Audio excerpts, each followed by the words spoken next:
Hi everyone, welcome to the Quipster Film Review Podcast. My name is Vince Leo, I'm the author of the film review website Quipster.net.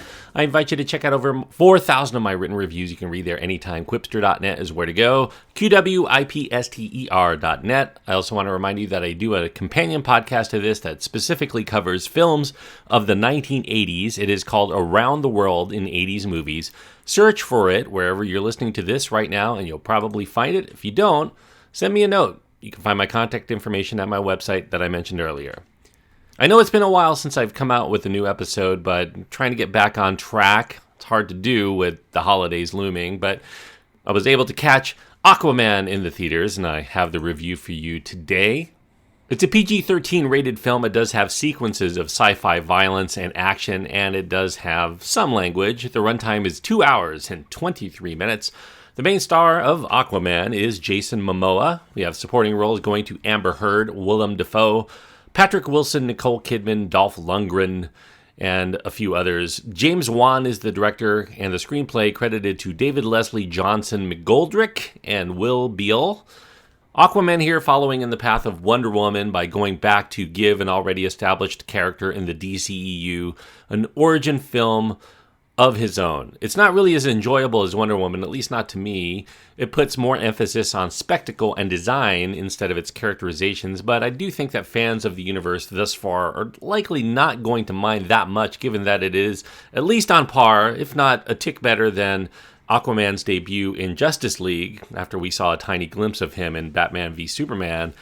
The setting here of Aquaman, at least it starts off sometime in the 1980s, where we find the Atlantean queen named Atlanna, played here by Nicole Kidman. She comes up to the surface in the state of Maine to get away from an arranged marriage. She seeks a bit of sanctuary and some time to heal in a lighthouse that's run by a human named Tom Curry, played by Temuera Morrison.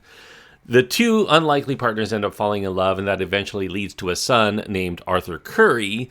The kingdom of Atlantis is not pleased with Atlanna's apparent defection to the land. They send out their soldiers to claim her back, and that ends up culminating in Tom being left alone to raise the boy, Arthur, himself, as a human, except one with the powers of Atlanteans in his DNA. That includes an ability to talk to and command all forms of marine life and to see underwater and a lot of nifty stuff. We fast forward then to Arthur's adulthood, where we find Jason Momoa. He's known to the land dwellers as the Aquaman after a series of public acts of heroism that get him on the news, including one where he's taking down pirates, where he meets future nemesis Black Manta. He's not Black Manta at the time, but becomes that through the course of this film. However, Arthur has to become a savior to his adopted people when the current ruler of Atlantis, Arthur's half-brother named King Orm, he's looking to mount a war with the landwalkers to continue to pollute the oceans, and he seeks the assistance of King Nereus, played by Dolph Lundgren,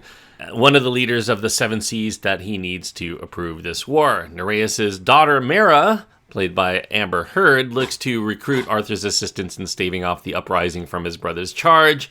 Arthur then has to go undersea to make his presence felt, but the opposite of a fish out of water in his new environs in the Atlantean realm after spending all of his years as a human, especially when the situation boils down to a mano-a-mano battle between Arthur and Orm on his home turf, or non-turf, I guess, as it happens to be, for a battle to, I guess, continue to let people of the land pollute the oceans. It's kind of a weird way to conclude that there may be a victory on the part of Arthur.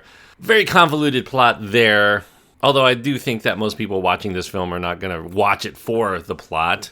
Long since being one of the corniest of the popular core members of the DC superheroes lineup, the makers of Aquaman do achieve a certain coolness factor in the character here, primarily in the casting of the likable beefcake action star Jason Momoa in the role.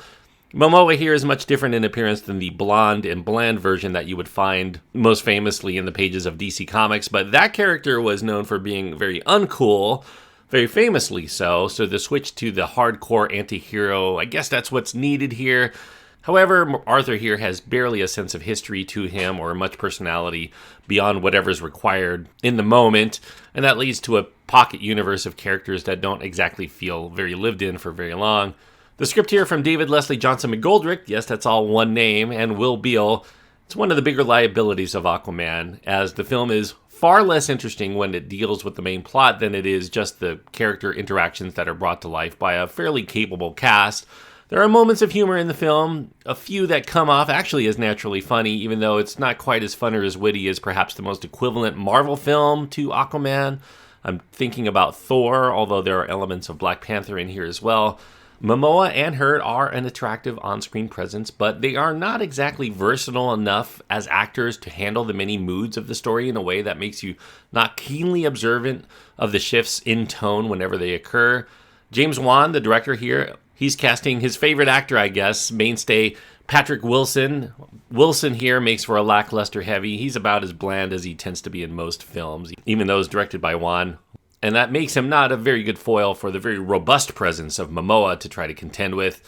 And meanwhile, there is this entirely superfluous subplot involving the pirate named Black Manta, who wants revenge on Aquaman for letting his father die during this Russian submarine heist, and that beefs up the screen time, but it really doesn't offer much to the main story or its momentum. Unfortunately, it gets in the way.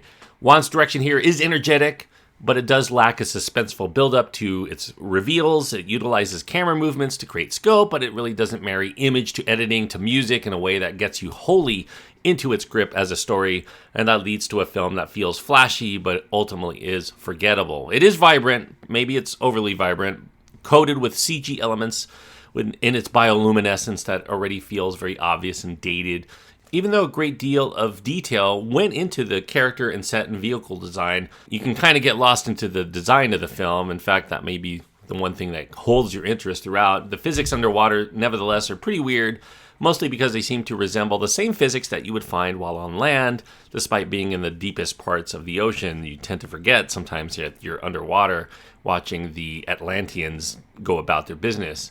Now, lots of ideas here introduced that James Wan didn't really have the time or desire to explore, so we have to just take at face value all of this colorful attire, the fancy weapons, the strange underwater structures, without pondering what they're truly made of or why they exist in such a fashion. It's really left up to your imagination, I suppose. So, in the end, I guess that actually sums up the movie. It's a lot of aesthetically interesting ideas in search of meaning. It's constantly moving in a weightless fashion, but it's not really making much headway into something of substance that's worth pondering beyond its runtime. So it's a slight tick up from the depths of where the DCEU had been in the past, but it does resemble a few too many of the Marvel movies to feel like it swims in a school of its own. So ultimately, it's a close call, but I can't quite recommend Aquaman. It is a 2.5 star film out of 4. 2.5 stars out on my scale means that I do think that it had the tools, it had the talent to be something that I actually could recommend, but it just falls short by being a bit derivative in its approach to filmmaking. It's very similar to a lot of plots in a lot of other superhero films that you've seen of late. It does have Momoa, so that makes it different, and it is an underwater superhero. Marvel has its own version in Namor the Submariner, but they haven't really made a film with him yet. So those are the only unique things I think about Aquaman that set it apart. Other than that, it's pretty standard fare, and I can't quite give it my recommendation. 2.5 stars out of 4 for Aquaman. Thanks everyone for listening. I hope that you enjoyed this review. If you have your own thoughts on Aquaman, you can find my contact information at my website. That's at quipster.net. Just remember that Quipster is spelled with a W instead of a U, and you'll find me.